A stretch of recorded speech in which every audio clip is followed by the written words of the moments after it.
الفيديو ده حصري جدا ومهم جدا، ده لان احنا معانا ايفون 15 برو وال15 برو ماكس اللي هم لسه هينزلوا كمان شهرين دول. بس للامانه هم ماكت ولكن نسخه طبق الاصل من الايفونات الجديده. فخلينا في الفيديو ده نفتحهم ونشوفهم مع بعض، وهقول لكم في الفيديو ده على كل المواصفات والتسريبات المؤكده للايفونز الجديده. قبل ما نبدا في اي حاجه ما تنساش لايكك شيرك سبسكرايبك الرايق، ومن غير كلام كتير هنبدا الفيديو النهارده على طول.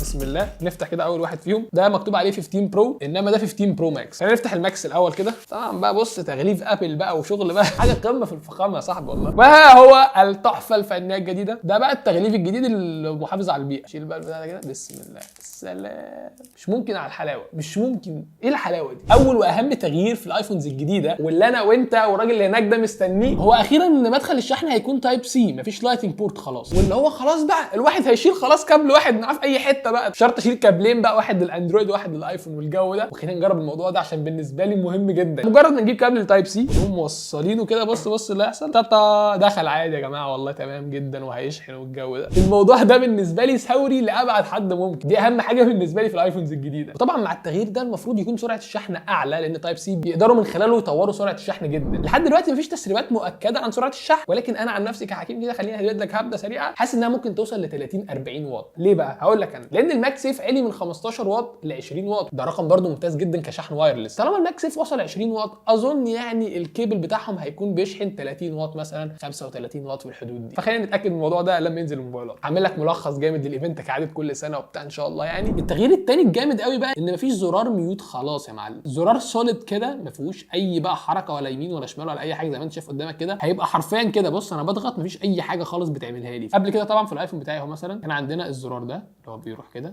بيجي كده، تقدر تعتمد عليه عادي جدا في انك تعمل ميوت او كده وتفكه، ولكن ده مش هيكون موجود في الايفونز الجديده. هو المفروض هيكون في موتور فايبريشن لما تضغط هنا كده، فاهم، تلمسه حرفيا يحسسك ان انت عملت ميوت او يحسسك ان انت رجعته من الميوت. اظن يعني من تخميناتي للموضوع ده هو فكره ان الزرار ده اكيد يعني عمل مشاكل كتير مع ناس، ممكن يكون ده من اكتر الاعطال اللي بتجيلهم، او الزرار ده بيقدر يستحمل لفتره اقل من باقي الزراير، فبالنسبه لهم زرار الميوت ده كان عامل مشكله فقالوا يحلوه بالنقطه دي. فقشطه، ده تغيير برده مهم جدا هنشوفه في الايفونز الجديده. كمان بيقولوا انت ممكن تظبطه على حسب ما انت عايز، يعني يبقى في اوبشن ان انت ممكن تعدل في الزرار ده هو بيعمل ايه، فاهم. بس لحد دلوقتي الكلام ده كله مش واضح، كلها تخمينات. بالنسبه بقى للشاشه زي ما انت شايف كده هو سواد كالح يعني، طبعا زي ما قلت لك دي يعني نسخه لعبه حرفيا من الموبايل، فالشاشه هنا مش هتشتغل معانا. ولكن من الصوره اللي قدامك دي للزميل انبوكس ثيرابي طبعا. المهم يا معلم ان الصوره اللي قدامك دي هيكون فيها واحد ايفون 15 برو وواحد 14 برو. ده ال 14 برو طبعا معانا اهو. ال 15 برو هيكون بحواف اقل كتير جدا من الايفون ده، من الاخر هياخد ريكورد ان هو اقل حواف في اي موبايل اندرويد. يعني ابل جابتها لك كده قالت لك انتوا عمالين بقى تتكلموا على الحواف بتاعتنا وبتاع، وانا بصراحه اتكلمت على الحوار ده فيديوهات كتير قوي. موبايلات الاندرويد حوافها بقت اقل من الايفون ده، فهم هيعملوا اصغر حواف في اي موبايل. وبصراحه الموضوع ده هيبقى جامد قوي يا جماعه. حواف اقل، دايناميك ايلاند برضه هتبقى اصغر شويه، مع بقى شويه كيرفات زياده في الموبايل كده، هتحس ان الموبايل شكله انت ماسك الشاشه في ايدك حرفيا. عايز اقول لك كمان بقى ان الحواف دي هتبقى من التيتانيوم، ماسكه بريميوم جدا وهتديك صلابه اكتر للموبايل طبعا، يستحمل اكتر، فهي تبقى ماسكه محترمه قوي. انت فاهم، كيرفات بقى مع التيتانيوم مع الشاشه اللي بحواف اقل وبتاع. متحمس قوي لشكل الموبايل ده يا جماعه بجد فوق ما تتخيل. تيجي نطلع برضه ال 15 برو كده، تعالوا نشوفه من علبته كده. غليف ابل بقى العظمه طبعا. بص يا سلام على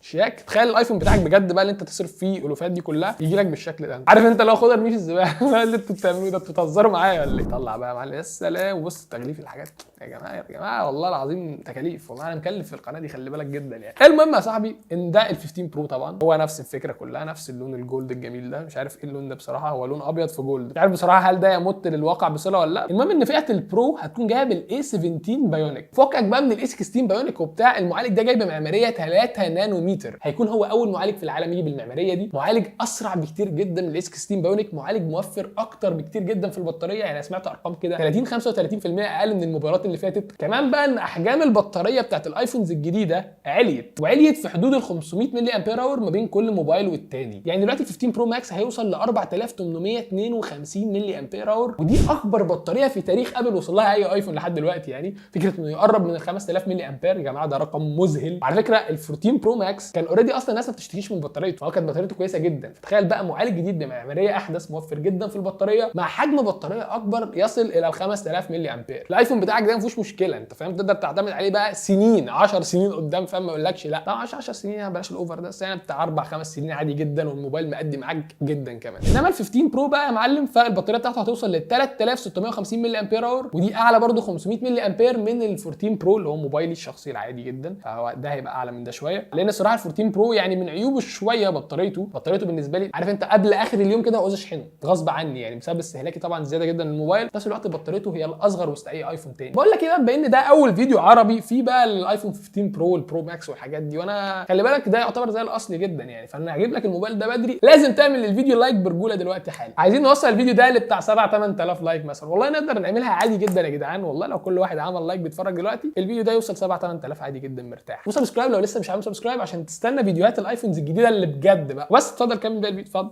من الحاجات الجامده جدا برضو اللي ابل هتعليها هي الرامات هنا هتوصل ل 8 جيجا بايت بدل 6 جيجا بايت في النسخ اللي فاتت. و8 جيجا بايت ده يا جماعه مع البروسيسور الجديد الاي 17 بايونيك، يعني انا عايز اقول ان الموبايلات دي فكره انها تعلق او ان يحصل لاج مثلا وانت بتستخدم اي ابلكيشن دي مش هتحصل تاني. انسى بقى ان موبايلك يعلق، بنسى اقفل الابلكيشنز اللي في الباك جراوند من كتر ما الرام مانجمنت في الايفون حلو قوي، وان انا ما بحسش ان الابلكيشنز مفتوحه كتير بقى والدنيا معلقه. فالصراحه الموضوع ده انا منتظره جدا في الايفونز الجديده، انا مبسوط جدا ان هم يعملوا كده. طبعا زي ما قلنا ان الاي 17 بايونيك هيكون موجود في الموبايلات دي، ولكن الاي 16 بايونيك اللي هو موجود في ال 14 برو بتاعي هيكون موجود في النسخ العاديه من الموبايل اللي هي ال 15 وال 15 بلس. وبعدين كمان ابل بقى انت فاهم، خلي بالك من تحت لتحت كده هي من نفسنا من سامسونج قوي هي واونر بسبب بقى ال 100 اكس زوم والحوارات دي كلها. فقالوا لك ان خلاص ابل اخيرا هتحط بيريسكوب هنا في الكاميرات بتاعتها، ولحد دلوقتي هم بيقولوا في فئه البرو، ولكن في كلام يقال انها هتحتفظ بيها لفئه البرو ماكس، وهنا هتبدا بقى النرجسيه اكتر وبتاع، ان البرو ماكس كمان هيبقى فيه مميزات عن البرو غير كبر حجم الموبايل والبطاريه، لا هيبقى فيه اوبشنز اصلا او فيتشرز موجوده في البرو ماكس عن البرو، واحتمال تكون البيريسكوب موجوده عادي جدا في ال 15 برو وال 15 برو ماكس عادي. وده المفروض هيساعد ان الايفون يقدر ياخد صور 5 اكس و6 اكس زوم، اوبتيكال زوم مش ديجيتال زوم، فهتديك كواليتي اعلى طبعا على زوم اعلى. طبعا كلنا شفنا الالوان الجديده بتاعت الايفون، في الغالب هيكون في لون ازرق اللي هو شبه السييرا بلو كده اللي كان نزل قبل كده في ال 13، سواء بقى ازرق غامق قاتم كده، فاهم، درجات الالوان دي اصلا بتبقى شياكه في الموبايلات بتاعتهم الصراحه، فده برضه هيبقى لون جامد قوي الناس هتتسابق عليه. واخيرا بما اننا بنتكلم عن التطورات اللي هتحصل في الايفونز الجديده، فخليني اقول لك ان من ضمن هذه التطورات للاسف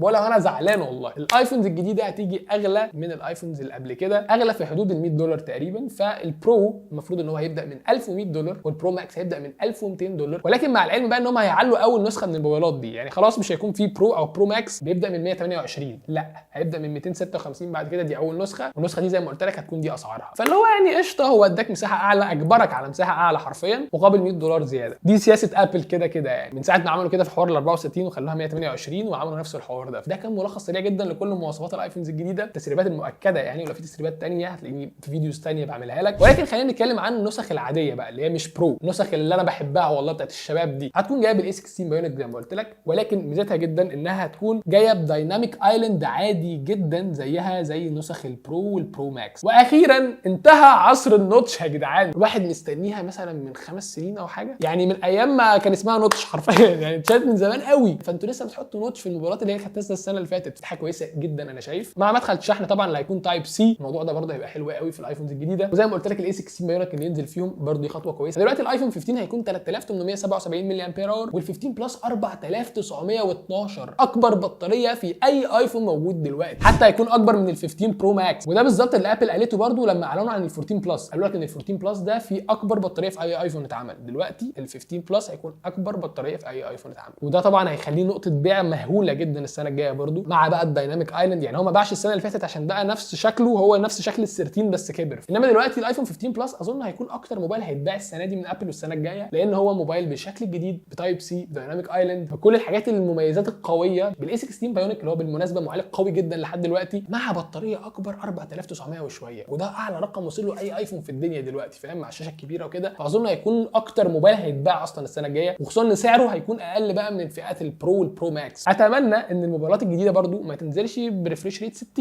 يعني ال 15 وال 15 بلس ما ينفعش ينزلوا 60 هرتز يا جماعه، والله يعني حرام. انا عارف ان السوفت وير بتاع ابل عظمه وكل حاجه وما بيعلقش، مش بيبين حوار انها 60 هرتز وكده، ولكن لا يعني على الاقل كده نحط شاشه 90 هرتز في الموبايلات اللي مش برو دي، فاظن ده هيبقى احسن حل الصراحه. ما اعرفش دي ابل بصراحه، وممكن عادي جدا يحطوا شاشات 60 زي ما هي، والناس برضه هتشتري وهيبيع عادي جدا. وبس يا جدعان، ده كان كل حاجه لازم تعرفوا عن الايفونز الجديده ال 15 برو ماكس وال 15 برو. واتمنى يكون الفيديو ده عجبك واستفدت منه جدا، ويا رب يكون لذيذ كده وخدت لك بقى معلومات جديده عن الايفونز الجديده. انا جمعت لك كل التسريبات المؤكده، ممكن كنت افتي عليك في حاجات كتيره بس ما رضيتش الصراحه، قلت ليه بقى افتي وبتاع، ما تخليني صريح مع الناس، مش هقول لك حاجات هلاميه عشان تعمل شير للفيديو، لا انت كده هتعمل شير للفيديو عادي من غير اي حاجه، غير معلومات هلاميه وبتاع. اتمنى انك تعمل شير للفيديو طبعا بقى في ستوريز ومش عارف ايه، تعمل لايك للفيديو، تعمل سبسكرايب للقناه، وتكتب تحت في الكومنتس رايك ايه في الموبايلات الجديده دي، وهل هتشتري منهم موبايل ولا لا، او مثلا هتبيع كليه مثلا عم تشتري، مش عارف الصراحه، انت اكتب لي تحت في الكومنتس دلوقتي، وقول لي لو في تسريب تاني انا نسيت، وارد جدا اكون وقعت تسريبات تانيه يعني مؤكده، بس انا زي ما قلت لك دي الحاجات المؤكده اللي قلت اقولها لكم. بس كده يا جماعه، لايك وسبسكرايب كبير، ولكن اخر فيديو جديد.